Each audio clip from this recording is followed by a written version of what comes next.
I read some of your letters, man, because you know a lot of them hit the internet, man. One of the things you were talking about a lot while you were in prison was a lot of the conspiracy theory stuff, Illuminati stuff. Do you still believe that? Yeah, it's real. Talk to me about, because I remember, can we bring this up real quick? It's just it's from your letter. I'm going to read it. It says, the exact moment in time when I discovered that the entire planet was being lied to and was put upon a spell to keep us unaware of it was back in 1996, around the time Biggie got locked up for the tech in his house. And then there was something else here that I thought was interesting. You said, Jay-Z knows the truth, but he chose sides with evil in order to be accepted in the corporate. Jay-Z conceals the truth from the black community and promotes the lifestyle of the beast instead. First of all, a lot of people, there's a lot of talk of Illuminati, like that there's certain rappers in the Illuminati, you know, Jay-Z, Kanye, and so. Do you believe that they're rappers in the Illuminati? Nah. You don't believe that? Okay. So how do you see sort of the role of these conspiracy theories play? Like how is the black community being controlled through that stuff? Just through food, you know, the environment, you know, medication, you know, branding. It's a lot of stuff, man. It's a lot of, you can go down the whole line. It's a whole web network of things. You know what I mean? Yeah, that's what I believe. You know what I mean? People are definitely being manipulated. You know what I mean? It's a business. And what can you do as an artist? What can we do as media to change that? We could, you know, just be rebellious and speak about it. Yeah. Say something. Illuminati was an organization started to sort of combat some of the dominance of the church, and it's become a metaphor or a symbol or a boogeyman for all things that people don't understand, all forces that have control over your life that people don't understand. So it's not one real clear-cut answer. But today, just to put it in context, Illuminati has morphed into an organization that once you make a certain amount of money, you automatically belong to. Because there's a lot of people who don't know how to work hard and don't have any ambition. So they see people with ambition working hard, and they can't imagine how you could possibly have all these good things happen to you. People get caught up in symbolism without realizing the symbols all around them. You know, the Illuminati is like voodoo. It's distracting. If you believe in it, it has a huge effect on your life. But it only affects you as much as you allow it to. You know what I'm saying? Like, the Illuminati is a real thing. There's secret societies and organizations that are plotting to control the world and control our money and how we move and how we relate to other people. But that doesn't come into my cipher, you know what I'm saying, at all. So I don't feel the need to deal with it. Why is it so popular in hip hop all of a sudden? Lack of education. You know, the Illuminati thing spreads because the videos that are made and the information is presented in a sensational way, and it's presented about the most popular people of our day. When you're talking about the Jay-Z's and the Rihanna's and the Kanye's, we talking about them anyway. If we're not talking about their clothes, we're talking about the Illuminati. You know what I'm saying? So it's like we talking about them anyway. It just gives more tidbits of information for people to spread around and talk about. And it's just real interesting, and there's not any sort of real knowledge. Like, stop looking at these YouTube videos and get a book where someone actually studied and mastered their craft and researched something before you look at something that someone mashed up some Rihanna videos and that's their proof. The proof that people be giving, that people Illuminati, is like, I must have missed the memo where the definition of proof has changed. Because to me, proof means proof. If you can't show and prove, you ain't saying nothing. The job of human beings is to seek knowledge. So if you're alive, you're constantly looking for knowledge. Conspiracy theories help you find the truth. Sometimes you have to make stuff up or just try to figure something out in order to get to the truth. But if you're treating the conspiracy theory as a truth, you're misleading and you're being misled. If you don't know the history of an author that's speaking or writing, and you don't know their motive, then you really don't know what it is that you're paying attention to. So most of the time with conspiracy theories, there's often a very clear-cut motive from the author that you can peel back one or two layers and see. You know what I'm saying? Now, if you keep peeling back and you don't see the motive, you just see pure, I want to share information, then it's just like Gary Webb from the San Jose Mercury News when he exposed the whole CIA, Iran-Contra crack cocaine thing with Freeway Ricky Ross. Like they tried to portray it as a conspiracy theory, but when you look at the fact that this is a respected journalist and you look at the facts and the research, it ain't no theory there. It's the facts and the research is there. There's a reputable source. Most of the stuff that passes for conspiracy theory are mashed up YouTube videos these days, and I don't pay attention to none of that. I mean, being an artist, you came from the streets, worked hard, taken years. How easy is it? I mean, what do you like? Easy? It's not easy. It's not easy. Don't say the word easy. So I mean, what may should seem easy people from the expect? outside looking in. I mean, because you got to think like, you know, it's more of a sacrifice than it is a fortune. You know, people look from the outside looking in, just think, okay, travel the world, a lot of money, a lot of fun. It's not. You know, I haven't seen my family in almost a year and a half. Everywhere we go, we don't get a chance to really enjoy it. We in and then we leave the next day. You know what I mean? So it's constant work. Like, believe it or not, it's constant work. All this we're doing now so we can enjoy it. What is this big thing that everybody's searching for when it comes to being an artist or becoming a superstar? Like, what part of it is it that everybody enjoys so much? Of course, in the spotlight, it's a lot of more things that, that actually come into the equation that you don't really focus on. Like, your privacy is completely thrown out the window. You don't get time to spend with your family as much as you would like to. It's definitely a lot of work. People think that it's really simple and easy. You don't have a life, really. Even a vacation is no longer a vacation. When you go out to a club, you're actually working.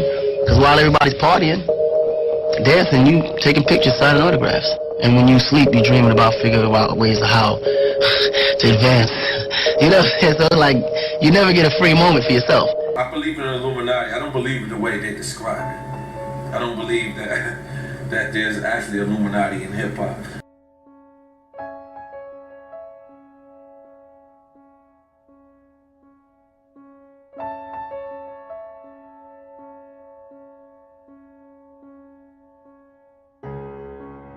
Now, with that being said, does Illuminati exist? It goes back to the Egyptian pyramids. Now, is the Masons claiming that? Some do, some don't. The conspiracy is real. They want to put me in a straight jacket in a padded room and tell the world it's 12 monkeys so they can be confused.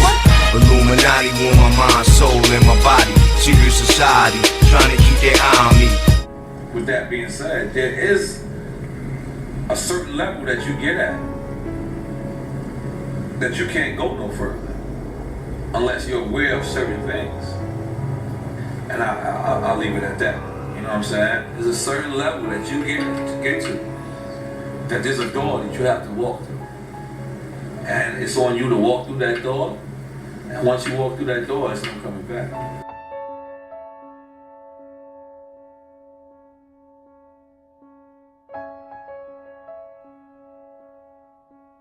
It's like the boy in the bubble who never could adapt. I'm trapped. If I could go back, I never would have rapped. I sold my soul to the devil, I'll never get it back. I just want to leave this game with level head intact.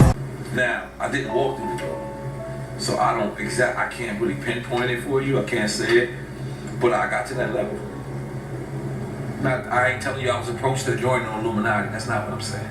I'm not saying that. I'm saying I got to a level where there was big boys that was saying, there's another step. One night I was in my home studio, and it had to be like 8 to 10 people off in there. And we had beats and stuff playing in the background and everything. That's how we used to do it, you know what I'm saying? Everybody doing what they do, smoking, drinking, and everything. And actually, it came down to it that dudes actually started being used by demonic spirits. And these spirits started speaking through them, you know what I'm saying? Devils started speaking through them, talking to me, asking me, you know what I'm saying, if I was gonna sell my soul, telling me what I needed to do to take my career to the next level in darkness. I mean, dudes actually came up to me holding wads of money, saying, man, don't you want to make all this money?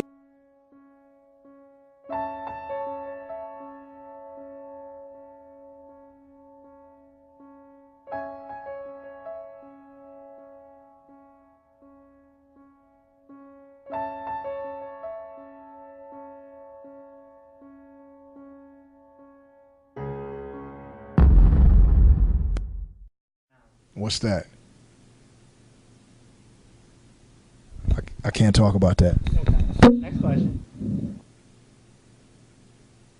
I can't say I don't want to talk about those people, man. I heard they swing from trees with, you know, like black ninjas will come and like sweep you away your whole life, and nobody ever knew you existed, man. So I don't want to talk about those people. And I wanted to bring up the New World Order. What are your thoughts about the New World Order and elites coming together in secret to consolidate power, just like the Bilderberg Group? Do you have an opinion on them? I don't even think they come together in secret. You know, I think the New World Order is something that's deliberate, and it's in the public. I do think that there's certain parts of it that are in secret, simply because it's a private kind of situation. It's private individuals who hold private stake in certain parts of the world, and private stake in real estate, or private stake in their companies. So you'd expect things like that to be secret. You know, you don't invite everybody to dinner at your house. You know what I'm saying? So. And I don't think it's nefarious as people make it out to be. I think it's a lot of the stuff that we silently allow to happen. You know, I think that we're complicit. Even this thing here, occupying Wall Street and everything that's going down today, the one question that came up for me was, well, all the people that we're trying to get to come out and to raise awareness are complicit in it, because their pensions, right, are connected to the stock market. You know, their 401ks are connected to the stock market. Their retirement plans are connected to the stock market. You know, these are people, when you go in and you see those commercials for like Morgan Stanley and stuff like that, and you want to get a portfolio and you want to set up something for your kids or something like that, or you want to invest in something, you're investing into the stock market. You know, when you get your portfolio back, you got a little share of McDonald's, a little share of Apple, a little share of this, a little share of that. And that's the majority of people. You know, that's not like some lunatic fringe, or that's not like some leftist or rightist conspiracy or nothing like that. Those are regular, normal people who go to work 9 to 5, come home, watch TV, watch Dancing with the Stars, lay down, go back to work the next day. You know, so there's a certain level of like a lot of the stuff that we silently admit to, and then just what the system is. You know, we're a system based on capitalism, we're a system based on consumerism. Even socialist societies are based on consumerism, right? And the issue is consumerism. It's not capitalism. You're always going to have capitalism. You're always going to have capitalism. Somebody's always going to make more than somebody else. That's just the way it is, right? Somebody's always going to own the land, and farmers are going to rent it, and they're going to go, that's just how it's going to go down. You're never going to change that system. But what you can attack and what needs to be questioned is consumerism, materialism, right? Our addictions to certain things, right? As a people, as you, me, everybody here, the people that are not here, the people that are in the offices looking down, the people in their houses, the people who are anti-protesting up the street, everybody at the end of the day is addicted to materialism. And that solution comes within us, because as soon as we start taking the money out of the big banks, as soon as we stop supporting the corporations that are doing wrong, they're nothing without our consent, and we're allowing this to happen. Well, at a certain level, bro, you got to look at the products they produce. Some of the products that are actually produced are stuff that we need, you know, and some of the stuff is stuff that we want. And we blur our own lines between what we need and what we want. You know, you ask somebody to say, hey, man, it could be somebody who lives in Harlem who works down here, and you could say, hey, you know, you could just take a bike. And it's like, yo, my man, I can't take a bike every day. I need a car. But when you get in that car, you got to fuel that car. So you're financing ExxonMobil, you're financing Ford, you're financing whatever car company it is, right? You're financing all these different things, right? You're paying the city because you got to pay for your registration, you got to pay taxes. So you're financing the system just so you can say, hey, I don't want to ride to work every single day because I'm going to be tired at the end of the day. Today we're talking about the power of words and how what you can say can bring encouragement or defeat. Minister, a rapper from Florida, learned that lesson when friends challenged him to confess his allegiance to Satan. No one was ready for the power his response would bring, not even him. My name is Minister. I grew up on the streets of Tampa Bay, Florida. Basically where I'm from, my granddad owned a nightclub on one side of the street, and my dad owned a nightclub on the other side of the street. During my childhood, my mom was addicted to crack, like basically my entire childhood. But sometimes when she was off of her binges or whatever, she would attempt to go to the local church and you know, try to get plugged in, but it wasn't really like life in that church. It was more religion and tradition, and so the same thing just kept on happening. It was just repeat pattern. Age 13, I started selling marijuana. Age 17, I ended up catching like 3 strong-arm robbery charges. I was in and out of juvenile detention centers, house arrest, probation, went to juvenile boot camp, aftercare programs. Just had a lot of, you know, run-ins with the law. I started rapping professionally in 1996. During this time, I was listening to a lot of gangster music, rap music, and I heard the rappers talking about selling their souls. I heard this one individual talking about how he was talking back and forth to the devil, and the devil was propositioning him to sell his soul in exchange for fortune and fame. I got my first record deal in '97. My roommate was selling crack, and I was smoking weed sun up to sundown, alcoholic at the time, eating ecstasy, you know what I mean, the drugs, I was addicted. It was just a party lifestyle, basically 24/7. One night I was in my home studio recording with a bunch of people that I know, a lot of my friends. It had to be like 8 to 10 people in the studio this night, and it was just weird to me. I just knew something just felt different. And I had heard some of my friends saying the same thing that I heard some of these rappers saying in some of the songs that I was literally rapping on with them. They were saying that they were selling their souls as well, but you know, being lost, you just think it's a lot of wordplay. I didn't realize that they were literally selling their souls. And it came down to it that demonic spirits actually began to speak through some of my friends. One dude actually even came up and had a wad full of money and said, man, don't you want to make all this money? And so it would go from person to person, like sitting around, like a devil would begin to just speak through each person, telling me in order for me to take my career to the next level, I would literally have to give myself over, bow down and worship Satan. First of all, I was scared, but I knew if this was happening, Satan was real. I knew that Jesus was real. I knew that God was real. I had my pad out. We had beats playing in the background because we were writing. We had a home studio. And I began to just apologize to God for the lifestyle I was living. I don't even know how I even got to the point where I knew I had to repent. I just knew I just had to. So as I began to repent, like I would just read that apology out loud and just apologize to God for the way I was living. And every time I would do it, a person would literally get up and leave my house. After I wrapped all of them out of my house, I had a little sawed-off shotgun that I used to sleep with up under my mattress. I went and got it from up under my mattress, and I was gonna go commit suicide because I just didn't see another way out. But I heard a voice say, you need to go to your mom's house. Now, to this day, I probably think it was an angel. I'm not really sure, but I went. And my mom, she wasn't like on fire for God at the time, none of that. But when I came in and she saw the gun and I started to tell her what was going on and what I was experiencing, she said, boy, you better pray. And she went in the room, she pulled out the Bible, and she opened it up to the 23rd Psalm. All I saw was, the Lord is my shepherd, I shall not want.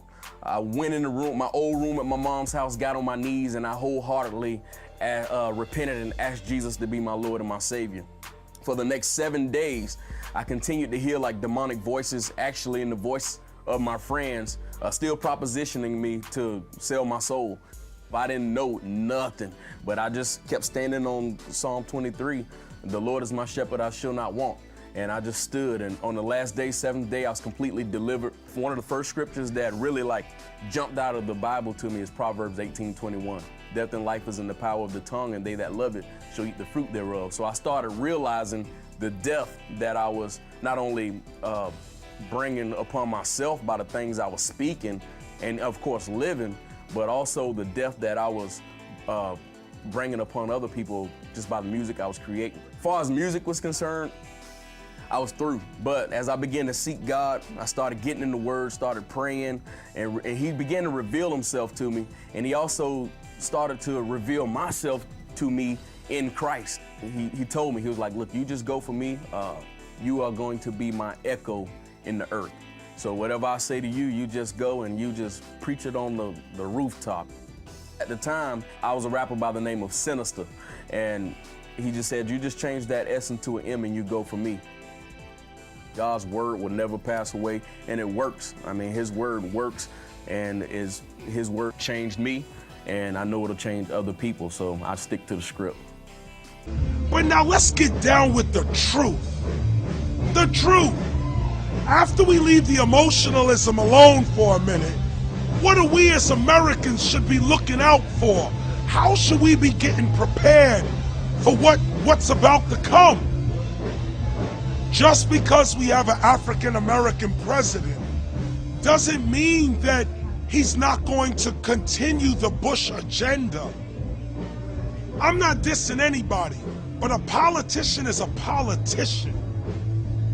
And if I could say one thing to all people in the United States, it's this: America has broken its own rules, has broken its own laws. It's time for the citizenry of the United States to actually follow its own laws. If we stay steadfast to the Constitution at least, we won't be hit so hard with that global agenda. Here's what we were talking about the other day. If you really want to see what black governance is like, take a look at the mayors of major cities. When the cities were in power, we couldn't be the mayors. It's when the cities lost power, they put in black mayors. When the states had power, we couldn't be governors. But then when the states lose power, we got senators, governors, African-American senators and governors.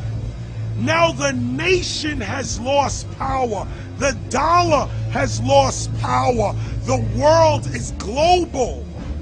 Now you can get a black president because it doesn't matter.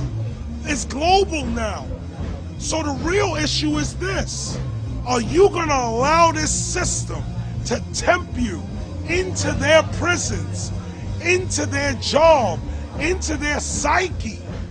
Follow your purpose. This is what will defeat it all. If you're on your purpose, even death respects purpose. That's why I'm here, because I'm on my purpose. You don't think they hear me every day? You don't think they hear Alex Jones every day? You don't think they just heard, you don't think the FBI was out there right now? But you know what? They can't do nothing to a person who stands with the truth. Because I forgot who said it, but I'll quote it.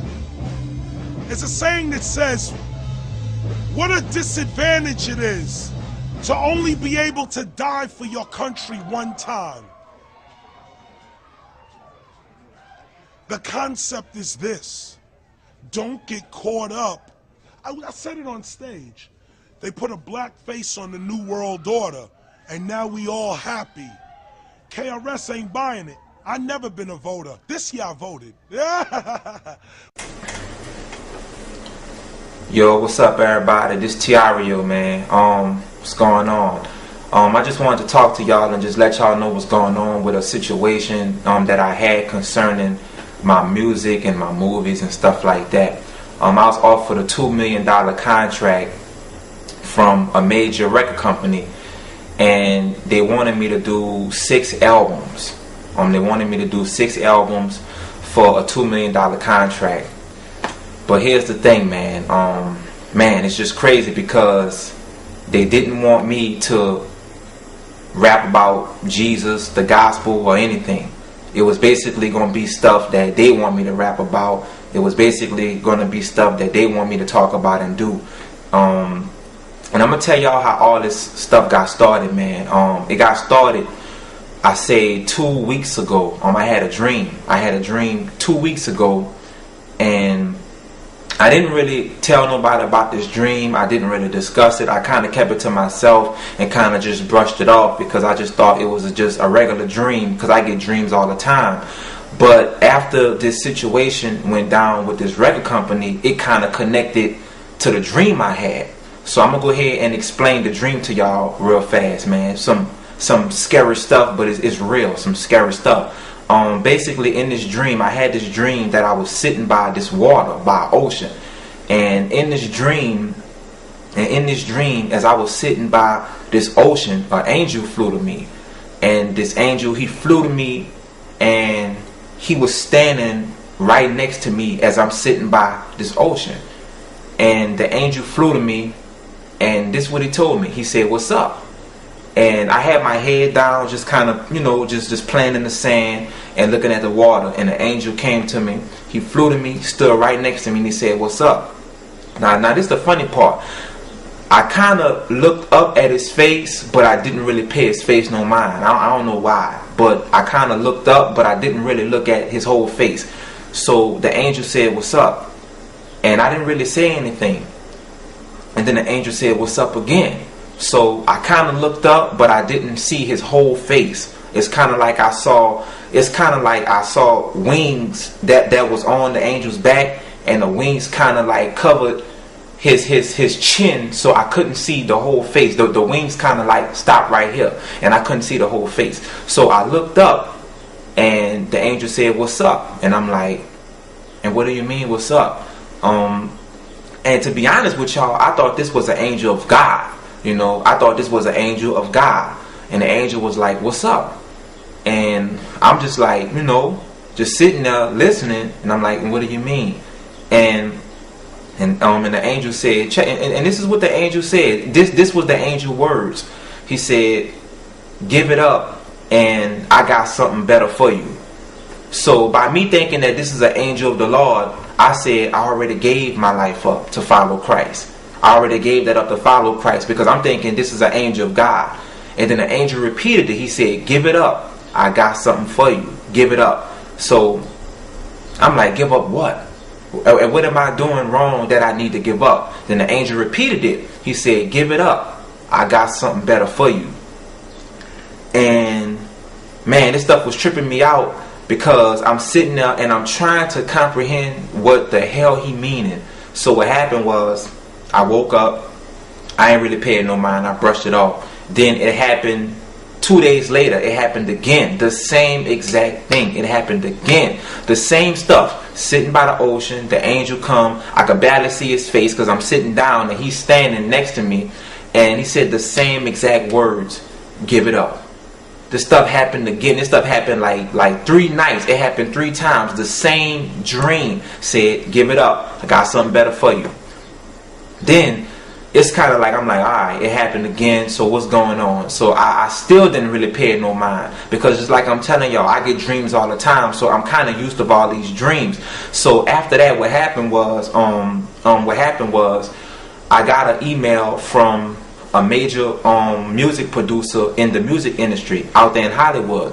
I got an email from him, and I'm not going to mention this producer's name or nothing like that, and I'm not going to mention the name of the distribution company. Not doing all that, you know, I'm just not doing that part. So what happened was I got an email from this major music producer out there in Hollywood. He sent me an email, told me to give him a call. I gave him a call, we was talking, and the guy was saying this. He was like, "Hey Tiario, man, what's up? What's going on?" And I'm like, "Nothing much, man. Everything's cool with me. I'm just on my grind for the Lord." And he was saying, "I got some good news for you, man. Some real good news." So I'm thinking the good news is going to be based upon him giving me a deal so I could do my thing for Christ.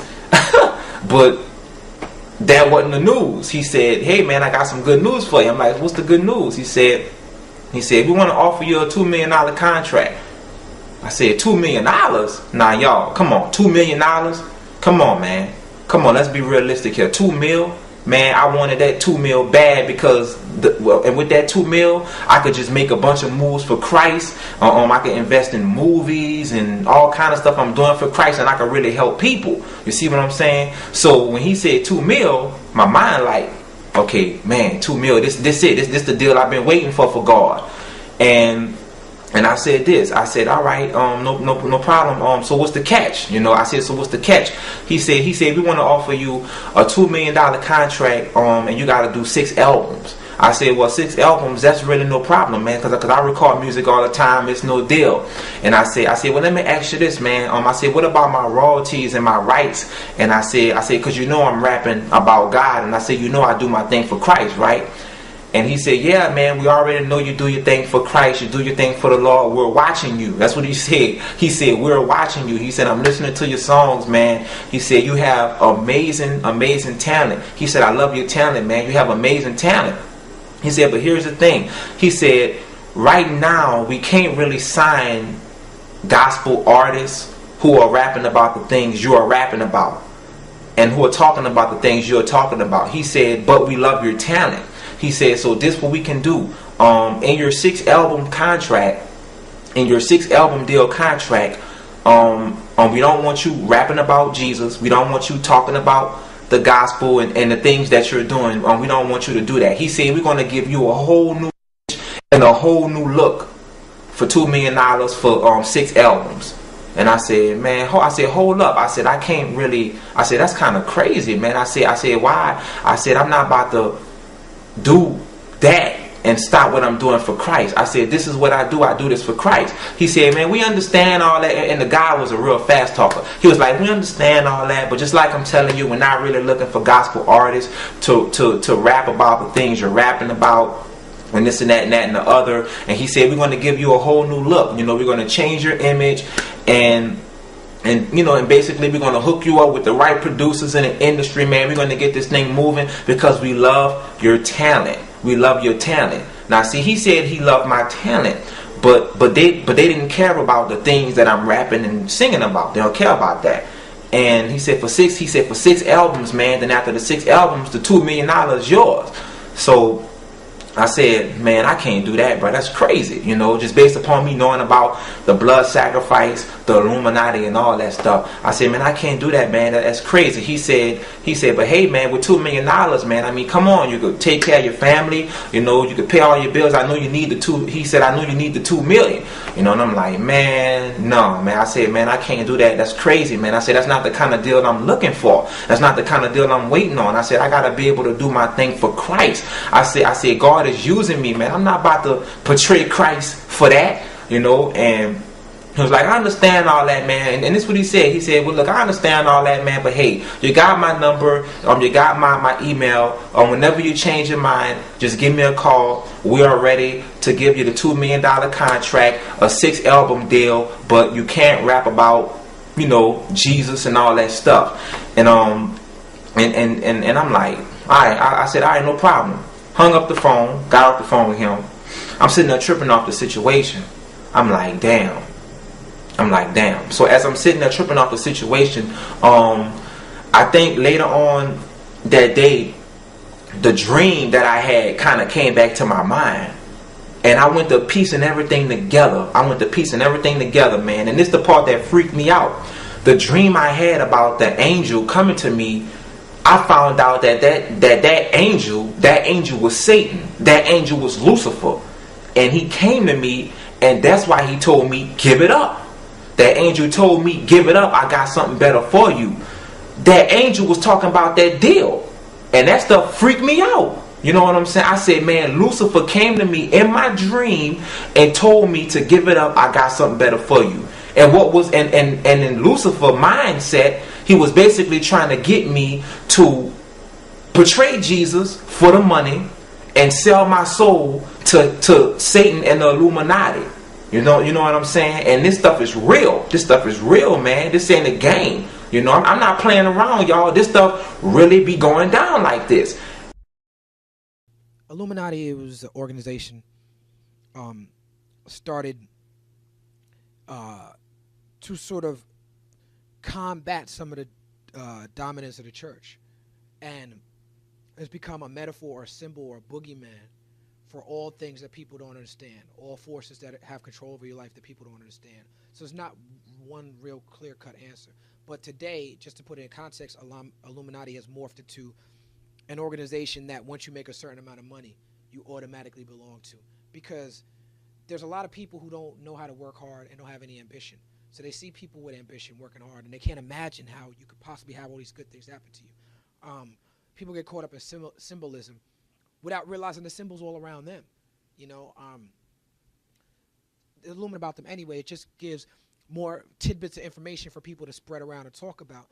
And it's just real interesting, and there's not any sort of real knowledge. Like, stop looking at these YouTube videos and get a book where someone actually studied and mastered their craft and researched something before you look at something that someone mashed up some Rihanna videos and that's their proof. The proof that people be giving, that people in Illuminati, is like, I must have missed the memo where the definition of proof has changed. Because to me, proof means proof. If you can't show and prove, you ain't saying nothing. The job of human beings is to seek knowledge. So if you're alive, you're constantly looking for knowledge. Conspiracy theories help you. I read some of your letters, man, because, you know, a lot of them hit the internet, man. One of the things you were talking about a lot while you were in prison was a lot of the conspiracy theory stuff, Illuminati stuff. Do you still believe that? Yeah, it's real. Talk to me about, because I remember, can we bring this up real quick? It's just it's from your letter. I'm going to read it. It says, the exact moment in time when I discovered that the entire planet was being lied to and was put upon a spell to keep us unaware of it was back in 1996, around the time Biggie got locked up for the tech in his house. And then there was something else here that I thought was interesting. You said, Jay-Z knows the truth, but he chose sides with evil in order to be accepted in the corporate. Jay-Z conceals the truth from the black community and promotes the lifestyle of the beast instead.